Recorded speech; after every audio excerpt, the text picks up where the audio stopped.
महिला उत्पीड़न से संबंधित जन सुनवाई के लिए राज्य महिला आयोग की चेयरपर्सन रेणु भाटिया गुरुग्राम पहुंची, जहां उन्होंने महिलाओं के साथ उत्पीड़न विषयों की सुनवाई की।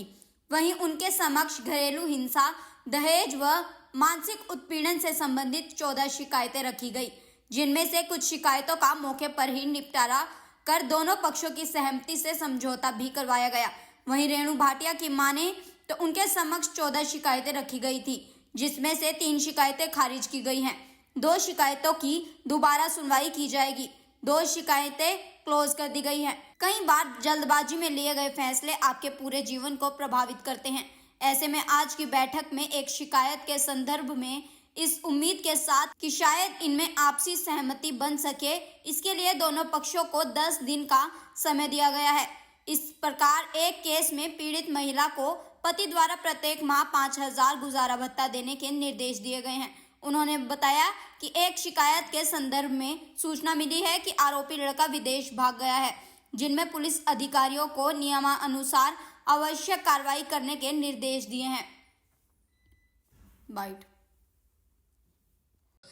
आज की हमारी ये जो गुरुग्राम की केसेस की थी मीटिंग, इसमें हमारे पास 12 केसेस आए थे, जिनमें से हमने 3 केसेस कैंसिल किए, 2 केसेस की दोबारा हेयरिंग रखी है, 1 केस क्लोज कर दिया, 2 केस क्लोज कर दिए और 1 केस को हमने 10 दिन का समय दिया है।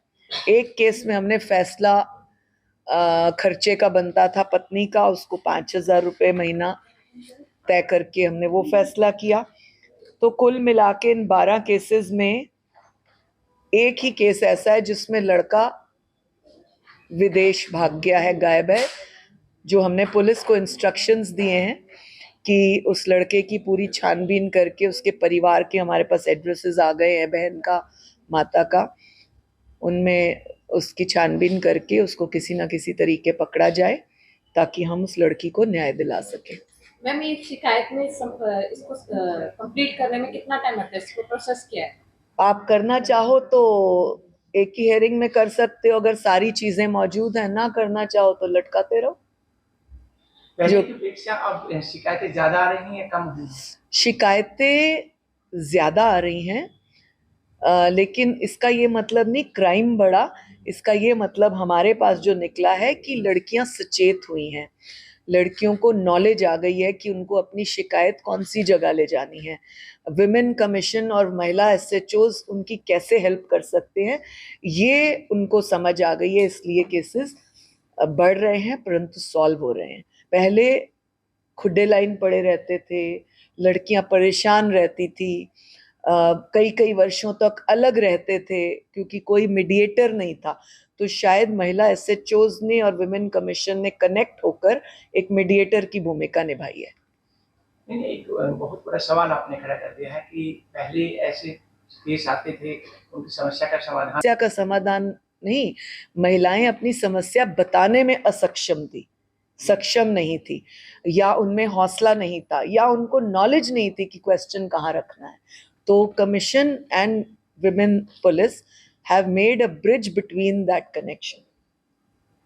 ऐसी शिकायतों में क्या कुछ फेक केस भी आते हैं। आज ही हमें एक डाउट है एक केस का, जो एक प्रॉपर्टी मतलब कुछ पैसा हड़पने के चक्कर में लड़की ने अपने मालिक के खिलाफ दिया। हमें डाउट है उस पे और हमने उसकी पूरी डिटेल्ड इंक्वायरी करने का प्रयास किया। क्या कार्रवाई हुई अगर ऐसे फेक केस पे? सेम धारा, अगर लड़का कुछ गलत करता है तो वही धाराएं हैं, अगर कोई फेक केस आता है लड़की करती है तो भी 182 है, सेम धारा। तो इसीलिए मैं आपके चैनल्स के माध्यम से बेटियों को आगाह करूंगी कि अगर आपकी जेन्युइन कंप्लेन है तो जरूर आए। महिला आयोग, महिला पुलिस आपके साथ स्तंभ की तरह खड़ा है, परंतु आप किसी को फंसाना चाहते हैं, गलत करना चाहते हैं, then Women Commission and Women Police both will work against you also.